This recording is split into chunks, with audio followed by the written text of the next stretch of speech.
I recently helped work on the Petronas Hari Raya campaign, and I was recently just looking at the analytics and at the statistics about where people watched that campaign. And we're just starting to see now, a lot of people aren't just watching these TV ads on their mobile phones and on tablets, on computers. People actually watch them on computer game consoles. People watch them on their TV. Like a few thousand people watch that TVC on their TV, but through the internet. And I know that kind of, it's, in a way it sounds like, okay, that makes sense. If you're reading the news, you know that there's these fancy TVs that connect to the internet and do all sorts of cool stuff. The TV serves you food, and in the ads, the TV changes your life. But the reality is that the content that you're being created is being served on these other channels and platforms. And as well, one of the things that I like about these taxi brands and the brutality of the competition that it's fostering and the kind of social media marketing they're getting into is how they're engaging with people. Now, you know what I said that story before about when I was saying how great it was to be picked up in a Jaguar. When I put that out on Twitter, they retweeted me. It doesn't sound like something very big to do, but after they did that, I thought, wow, that's really cool. They're kind of championing me as a consumer. But taking off my marketing hat, I felt really good.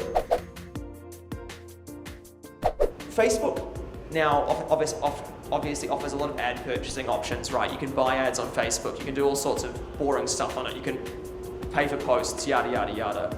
But do you guys realize that you can actually target people who are in long distance relationships on Facebook?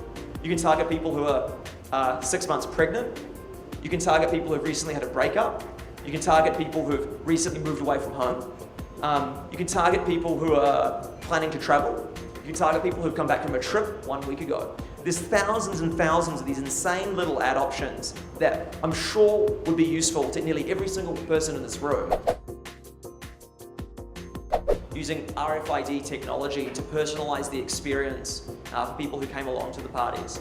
But I think this is a real opportunity, particularly if you're a business that's starting out and you're wondering, how on earth can I get ahead? If you haven't even started your social media engagement, how on earth can I get ahead? One option is that you actually start off with more advanced technologies like this, and you actually really look into building this idea of this bridging this digital and physical gap and doing really interesting digital integration work, particularly in physical retail. I think it's a really big opportunity, and no one in Malaysia has seized it yet. So if someone in the room wants to do it, I think the space is kind of still available. Growth hacking is the kind of marketing that you do when you're broke, when your marketing budget is zero, right? It's the kind of work that you do that when you've got no resources and you have to be really creative and really raw and kind of have a mentality that you can do anything, just it can't cost any money. You can't spend millions of dollars like Burberry. Using something that's really understanding culture, understanding your target audience, and doing something that really breaks away from the rest of the crowd.